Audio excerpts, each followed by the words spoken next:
and rovers. It's really great to have you with us here in the Tokyo studio.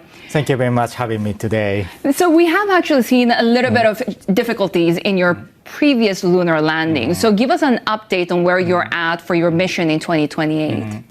We are preparing for the next lunar landing mission launched in 2028. We call Mission 3 using Ultra Lander, Unified Our Lander. And then we're going to deliver up to 200 kilograms payload to the lunar surface this time. But using our experience, lesson learned from Mission 1, Mission 2, and then also we're going to transfer JAXA's lunar landers landing technology into our lander, and then we're gonna make sure next landing gonna be successful, and then that is currently we are working on. Does it give you more of a boost and more attention, not only from the government but from global investors, the fact that we have had this immense SpaceX trading debut? Sure.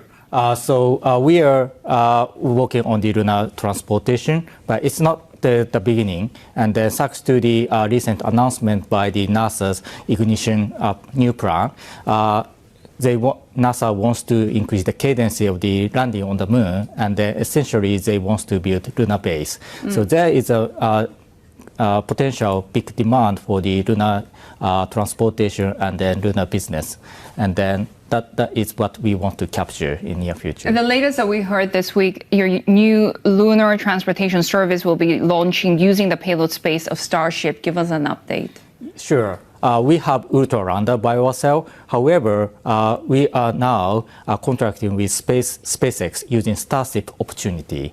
And the Starship is a big size transportation to the lunar surface, and then we're going to buy 500 kilograms of their payload space, and then we're going to access to the smaller payload customers like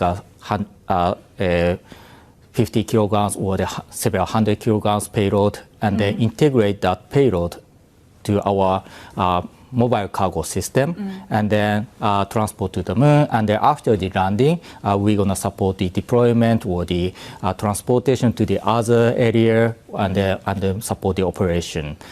Collaboration with U.S. firms is not that difficult, especially if you have the backing of the governments of both sides. But when it comes to space, it seems now that we're reaching this sort of strategic sector narrative where national security could be involved. Does that affect you? Yes.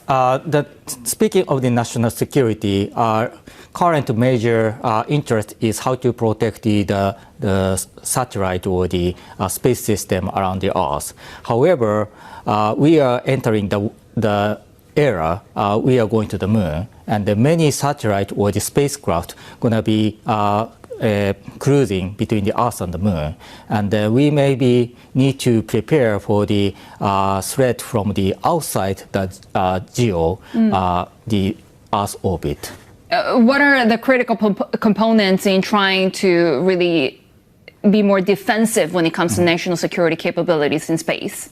Yeah, this is going to be not kind of defensive side of the technology required, but first thing to do is to monitor what kind of the spacecraft is cruising in the deeper space, and then analyze whether it's going to become the future threat or not. How closely are you working with the Japanese government?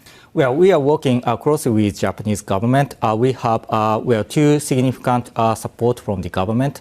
The one is funding. We are awarded SBIR program and then Space Strategic Fund as well. And then also we have support for the technology transfer. As I mentioned earlier, we have a transfer of the JAXA SLIM's lunar landers landing technology to our commercial lander.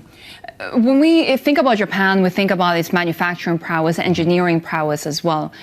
How advanced is this country when it comes to global commercial space race? Well, people think that Japan has great industry base. That's true. However, in terms of space industry, still the people is limited, talent is limited. So, for example, our company iSpace is hiring many great talent from all the world, not only in Japan. And then even in Japan office, we have about half are non-Japanese. So we are trying to utilize Japanese capability and then also international capability combined. Is there enough government support, especially when it comes to immigration, visa applications, bringing the talent from abroad? And what else does the government need to do on top of just funding? Well, we are very happy.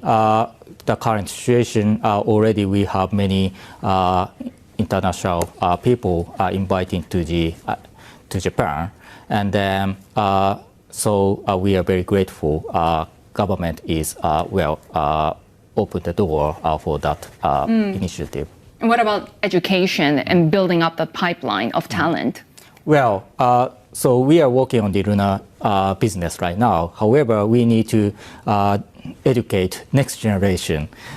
They are the person who gonna work on the moon or in space in the future. So we encourage the more younger generation interest to our business. Takeshi Hakamada, really good to have you with us. Thank you so much for joining us here in the Tokyo studio. He's the founder and CEO of iSpace.